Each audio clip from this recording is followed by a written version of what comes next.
couple of months ago, one of my good YouTube, Facebook online friends, who I haven't seen in 15 years, which, that's weird how that works, by the way, that you have friends that you haven't seen, but, yeah, I guess I could ramble about that.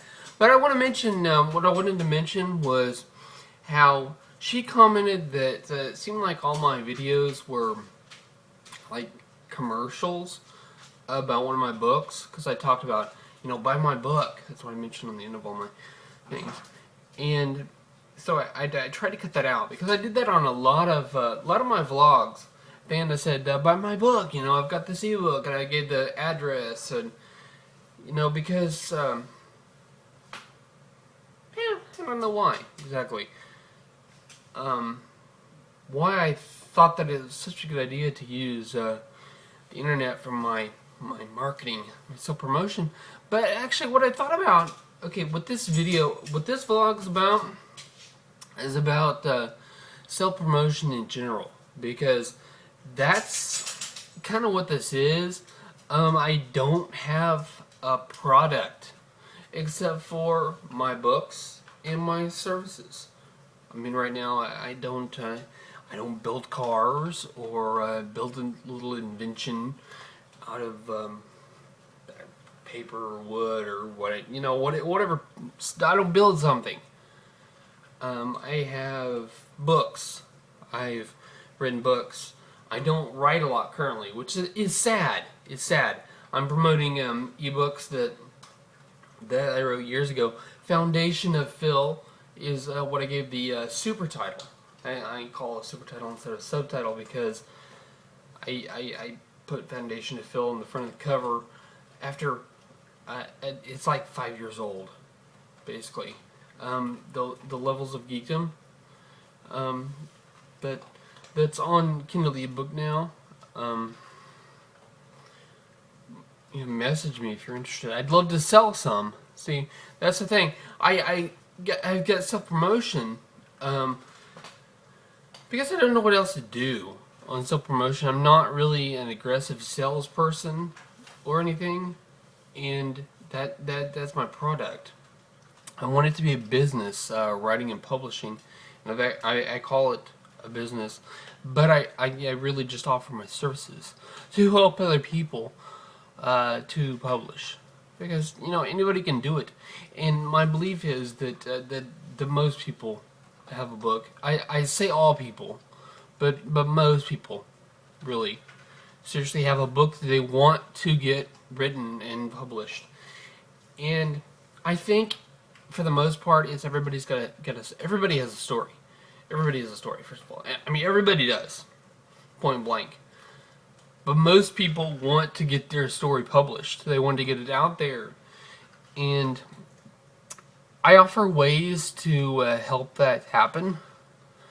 Because I have published, like I told you, it's kind of cool I've mentioned that I've published ebooks, and I printed copy. There are hard copies available. You can buy hard copies of Levels of Geekdom, Daddyhood, Every Church Needs a Parker, my first parking book. Okay, there's a few other titles of books that I have hard copies of out there. You can go on Amazon.com and order hard copies, or you can go and order the ebook. Ebooks are extremely cheap. I made it cheap on purpose because I want to get readers hooked on Phil. That's a secret. No, it's not really a secret. A lot of writers did that when they're writing like a series. Well, it's worked, especially a series of fiction.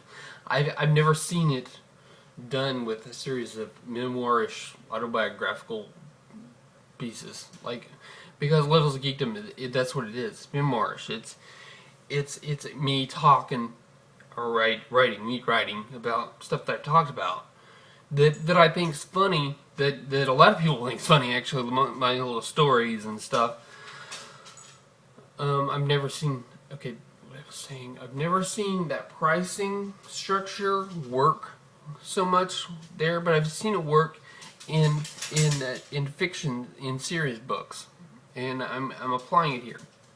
You know, where the author, they sell online, they have a series of 8 books, and they sell the first one for 99 cents, and it becomes like a bestseller.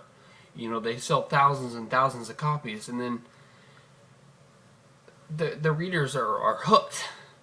They can sell the second one for $8.95, you know, or something like that.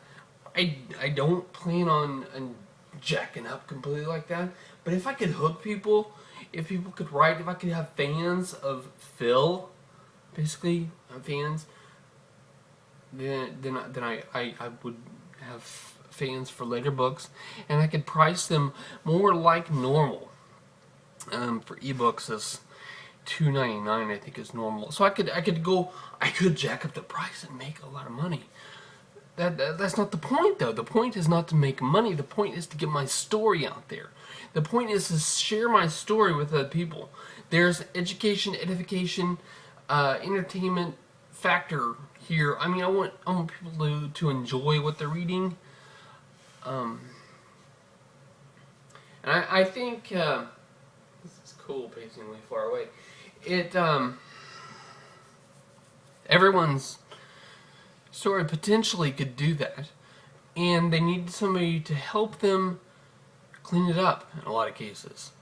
I mean, not to say that a lot of people aren't great writers, but their story might need a little polishing.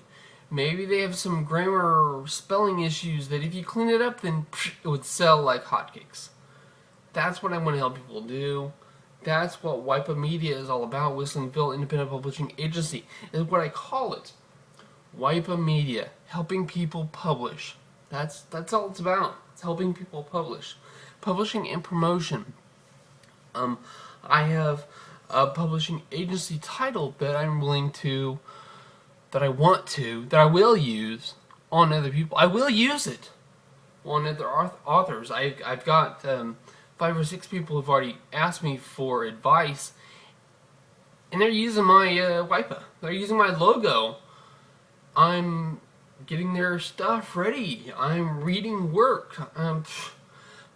It's not an income, but it's something. See, it's something. When I mentioned this in a vlog, when society falls, what are people gonna say? You know, what'd you do before Zombieland, dude? And I'll say, I worked in a call center.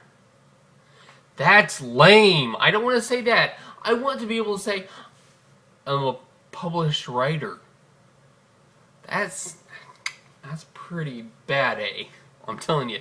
Published writer with a gun or a crossbow in Zombieland, that's awesome. That might not happen. I mean, there's a chance. Of course, there's no Zombieland. It's never going to happen like that. But it's fun to fantasize about. It's all about fantasy. It's probability. Probability and possibility. Something that I really talked about in my vlog yesterday. If you didn't see it, look it up if you're curious. Oh man, that was gross. But I'm going to it's been a minute. So I'm gonna upload this one because I'm rambling now.